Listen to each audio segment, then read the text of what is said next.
रात गहरी थी। गांव से शहर की तरफ जाने वाली पगडंडी पर सन्नाटा पसरा हुआ था। हवा में ठंडक और कहीं कहीं दूर कुत्तों के भौंकने की आवाज ही उस खामोशी को तोड़ रही थी। इसी अंधेरे में धीरे धीरे चलती एक जीप गांव के चौपाल की तरफ बढ़ रही थी। जीप के हेडलाइट्स की तेज रोशनी मिट्टी के रास्ते पर बिखर रही थी और गांव के कुछ लोग दरवाजों के पीछे से झांक कर देख रहे थे। उस जीप में बैठी थी एसपी आराध्या वर्मा, उम्र 30 के आसपास, लेकिन चेहरे पर आत्मविश्वास की चमक, आंखों में वही दृढ़ता जो किसी आम पुलिस अधिकारी में कम ही देखने को मिलती है। आराध्या नई नई इस जिले में पोस्ट हुई थी। जिला था सुंदरगढ़, छोटा लेकिन काफी बदनाम। यहाँ की सबसे बड़ी पहचान थी भ्रष्टाचार, गुंडागर्दी और शराब का अवैध धंधा। आराध्या जानती थी कि यहाँ की ड्यूटी आसान नहीं होने वाली, लेकिन उसके लिए नौकरी सिर्फ वेतन कमाने का जरिया नहीं थी, बल्कि एक जिम्मेदारी थी, एक वादा जो उसने खुद से और अपने पिता से किया था। पिता खुद एक ईमानदार शिक्षक रहे थे, जिन्होंने बचपन से ही उसे सिखाया था, बेटी, सच के रास्ते पर चलना मुश्किल है, लेकिन जब तक इंसान सच का साथ नहीं छोड़ता,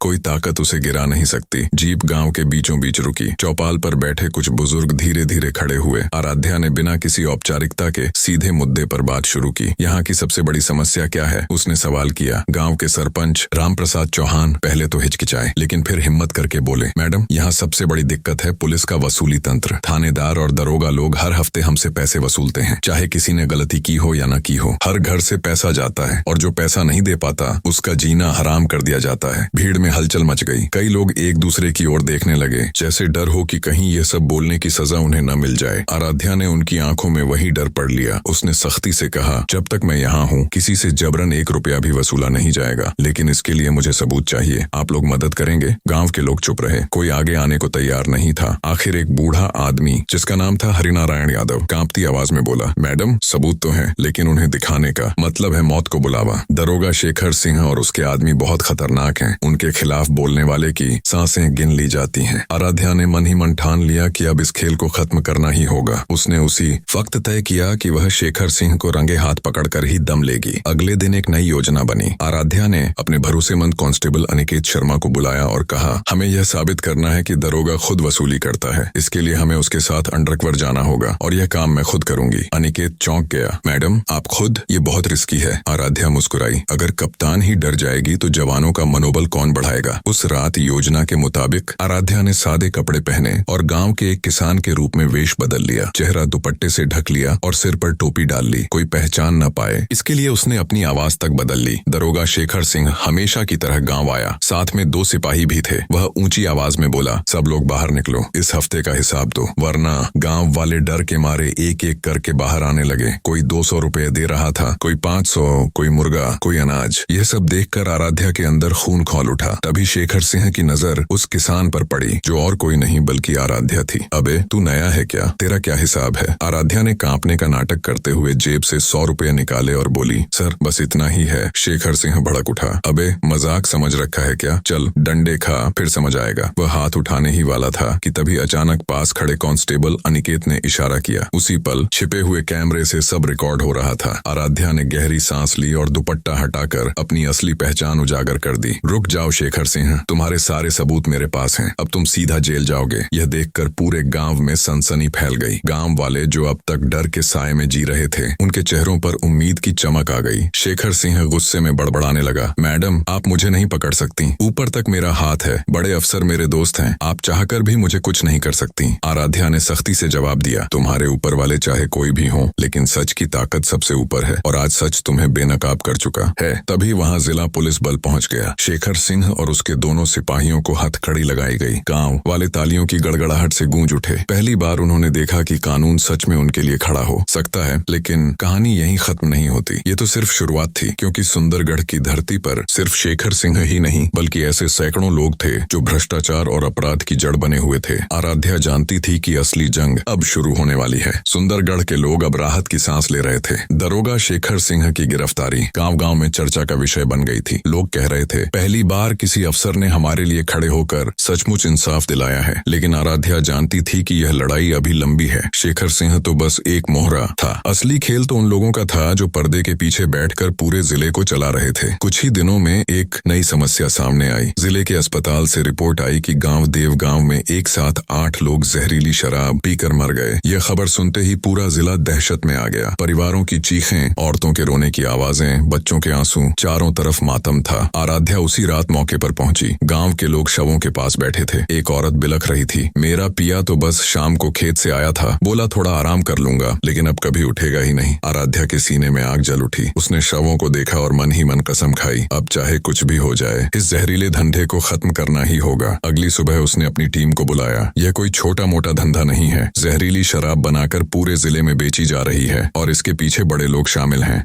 हमें जड़ तक पहुंचना है। कांस्टेबल अनिकेत ने कहा, मैडम, लोगों का कहना है कि यह धंधा बलराम ठाकुर चलाता है। शहर के बाहरी इलाके में उसकी फैक्ट्री जैसी जगह है जहां शराब तैयार होती है। आराध्या ने नक्शा टेबल पर फैलाया। ठीक है, लेकिन सीधे छापा मारना मूर्खता होगी। पहले सबूत चाहिए। हमें अंडरकवर जाना होगा। योजना बनी। आराध्या ने इस बार खुद नहीं बल्कि अपने भरोसेमंद इंस्पेक्टर राघव चौधरी को अंडरकवर भेजने का फैसला किया। राघव ने मजदूर का भेष धरा और बलराम ठाकुर के ठिकाने पर पहुंच गया। वहां उसने जो देखा उससे उसका खून खौल उठा। कच्चे कमरे में खुले ड्रम रखे थे जिनमें सस्ता केमिकल मिलाकर शराब बनाई जा रही थी। गंदे बर्तन, बदबू और जहरीला मिश्रण, यही सब गांवों में मौत बांट रहा था। मजदूरों की तरह काम कर रहे लोग बता रहे थे कि रात को ट्रक भरकर बोतलें शहर और गांवों में भेजी जाती हैं। राघव ने सब रिकॉर्ड किया और जैसे ही मौका मिला वापस लौट आया। मैडम, अब हमारे पास सबूत हैं। आराध्या ने बिना समय गंवाए छापे की तैयारी कर दी, लेकिन तभी उसे जिला कलेक्टर से फोन आया। आराध्या जी,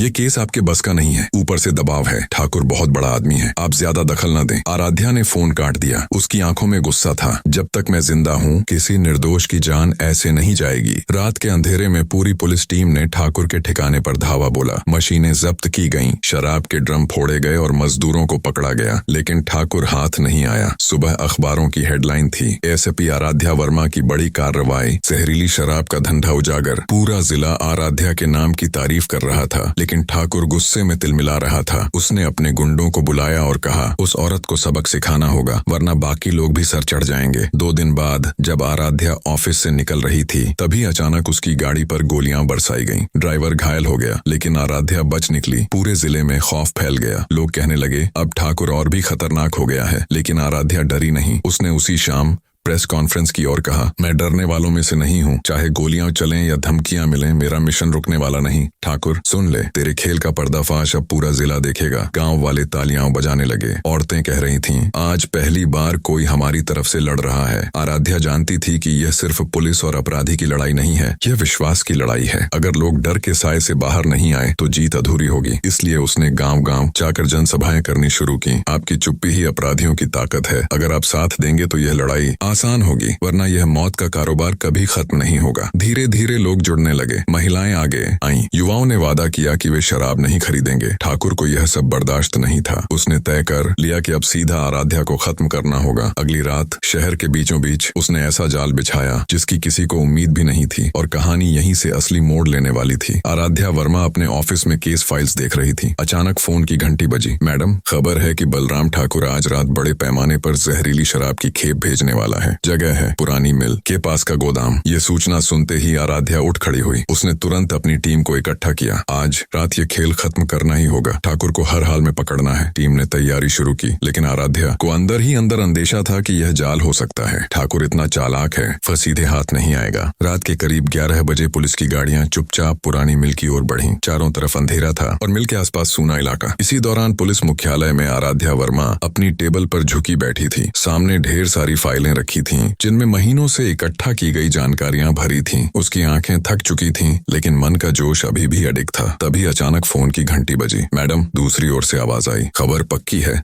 बलराम ठाकुर आज रात शहर की सीमा से एक बड़ा खेप भेजने वाला है। जगह है पुरानी मिल के पास का गोदाम। आराध्या की आंखें चौकन्नी हो गईं। उसने कुर्सी से उठते हुए गहरी सांस ली और धीमे स्वर में बोली, ठीक है, अब वक्त आ गया है। उसने तुरंत अपनी टीम को बुलाया। सभी अधिकारी और सिपाही कमरे में इकट्ठा हो गए। आराध्या ने एक एक चेहरे की ओर देखा और बोली, सुनो सब लोग, आज की रात हम इतिहास लिखने जा रहे हैं। यह आसान नहीं होगा, लेकिन अगर हमने यह कदम बढ़ा लिया तो आने वाली पीढ़ियां भी हमें याद करेंगी। बलराम ठाकुर ने सालों से निर्दोष लोगों का चैन छीना है, अब उसे रुकना रखना होगा। टीम के चेहरे पर उत्साह और डर दोनों झलक रहे थे। सब जानते थे कि ठाकुर मामूली व्यक्ति नहीं है, उसके पास ताकत भी है, पैसों का दबदबा भी और चालाकी भी। करीब 11 बजे रात पुलिस की गाड़ियां चुपचाप पुरानी मिल की ओर बढ़ने लगीं। सड़कें वीरान थीं, बस कहीं कहीं कुत्तों के भौंकने की आवाज आ रही थी। आसमान में बादल घिरे थे और हल्की ठंडी हवा सबको बेचैन कर रही थी। मिल के पास पहुंचकर गाड़ियां रुकीं। चारों तरफ घना अंधेरा था। पुराने पेड़ों की छाया जमीन पर अजीब आकृतियां बना रही थी। टीम धीरे धीरे आगे बढ़ी और गोदाम को घेर लिया। तभी अचानक छतों और दीवारों के पीछे से आवाजें गूंजने लगीं। माहौल तनावपूर्ण हो गया। कांस्टेबल अनिकेत ने घबराते हुए कहा, मैडम लगता है हमें फंसाया गया है। यह जगह सुरक्षित नहीं है, हमें वापस लौटना चाहिए। लेकिन आराध्या ने दृढ़ स्वर में उत्तर दिया, नहीं अनिकेत, यही वह पल है जिसका हमें इंतजार था। अगर हम पीछे हटे तो वे और ताकतवर हो जाएंगे। हमें आज ही यह खेल खत्म करना है। उसकी आवाज में ऐसा आत्मविश्वास था कि जवानों का मनोबल बढ़ गया। सबने एक दूसरे को देखा और सिर हिला दिया। धीरे धीरे पुलिस दल आगे बढ़ा। आसपास सन्नाटा और तनाव की लकीरें खींच चुकी थीं। अचानक गोदाम के भीतर से जोरदार आवाज गूंजी, आराध्या वर्मा,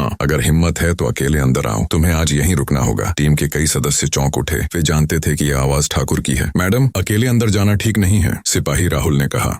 आप बाहर रहें, हम लोग अंदर जाकर देखते हैं। लेकिन आराध्या ने सिर हिलाया, नहीं राहुल, ये लड़ाई मेरी और ठाकुर की है, मैं ही जाऊंगी। तुम सब बाहर रहो और सतर्क रहो। इतना कहकर उसने अपनी टॉर्च और हथियार संभाले और धीरे धीरे गोदाम की ओर बढ़ी। दरवाजा चरमराहट के साथ खुला। अंदर अंधेरा पसरा था। टूटी फूटी दीवारें, जंग लगी मशीनें और धूल से भरी जमीन। हर कदम पर जूतों की आवाज गूंज रही थी। अचानक रोशनी की किरण एक कोने पर पड़ी और वहीं ठाकुर खड़ा दिखा। उसकी आंखों में घमंड और चुनौती साफ झलक रही थी। बहुत शेरनी बन रही थी ना तू, उसने व्यंग्य करते हुए कहा। अब देख, यहाँ से वापस नहीं जा सकेगी। आराध्या ने शांत स्वर में उत्तर दिया, ठाकुर अब भी वक्त है, अपने कर्मों का हिसाब दे दे, सरेंडर कर और कानून का सामना कर। ठाकुर जोर से हंसा, कानून? वही कानून जो पैसों पर बिक जाता है, वही लोग जो मेरे इशारे पर चलने लगते हैं। आराध्या, तू सपनों की दुनिया में जी रही है। आराध्या ने एक कदम आगे बढ़ाया और दृढ़ आवाज में बोली, नहीं ठाकुर, जनता अब बदल चुकी है। अब कोई भी तुम्हारे जैसे लोगों के आगे सिर झुकाने को तैयार नहीं है। तुम्हारा खेल खत्म हो चुका है। दोनों के बीच गहरी खामोशी छा गई। बस मशीनों से टपकते पानी की आवाज सुनाई दे रही थी। ठाकुर ने गुस्से से कदम बढ़ाया, लेकिन उसी वक्त आराध्या ने अपने आत्मविश्वास और तेजी से उसे रोक दिया। कुछ पल की टकराहट के बाद ठाकुर का हाथ घायल हुआ और उसका हथियार जमीन पर गिर पड़ा। वह कराहते हुए नीचे बैठ गया। आराध्या ने बिना समय गंवाए उसे काबू में लिया और हथकड़ी लगा दी। अब तू कानून के हवाले है, यही तेरी असली मंजिल है। जैसे ही वह ठाकुर को बाहर लेकर आई, वहाँ खड़ी जनता एक साथ चिल्लाने लगी, आराध्या दीदी जिंदाबाद, पुलिस जिंदाबाद। लोगों की आंखों में खुशी के आंसू थे। औरतें आगे बढ़कर आराध्या के पैरों में झुक गईं। मैडम, आपने हमारे बच्चों को सुरक्षित कर लिया। अब हमारे गांवों में कोई भी गलत काम करने की हिम्मत नहीं करेगा। आराध्या ने उन्हें संभालते हुए कहा, यह जीत मेरी नहीं है, यह जीत आप सबकी है। अगर आप हिम्मत न दिखाते तो यह बदलाव संभव नहीं था। याद रखिए, जब जनता एकजुट हो जाए तो कोई भी ताकत लंबे समय तक टिक नहीं पाती। कुछ ही हफ्तों में अदालत ने ठाकुर को कड़ी सजा सुना दी। उसके पूरे गिरोह का पर्दाफाश हो गया। सुंदरगढ़ की गलियां अब सुरक्षित और सुकून भरी हो गईं। बच्चे बेफिक्र होकर स्कूल जाने लगे। महिलाएं कहने लगीं, आज पहली बार लगता है कि पुलिस सच में हमारी अपनी है। आराध्या का नाम पूरे प्रदेश में गूंजने लगा। वह अब सिर्फ एक अफसर नहीं, बल्कि लोगों के लिए उम्मीद और साहस का प्रतीक बन चुकी थी। लेकिन उसके मन में एक ही ख्याल गहराई से बसा हुआ था, ये लड़ाई अभी पूरी नहीं हुई है। जब तक डर, भ्रष्टाचार और अन्याय मिट नहीं जाता, तब तक मेरा सफर जारी रहेगा। और इस तरह आराध्या की कहानी लोगों के दिलों में दर्ज हो गई। एक ऐसी महिला अधिकारी की जिसने अपने आत्मविश्वास और सच्चाई से पूरे जिले का चेहरा बदल दिया।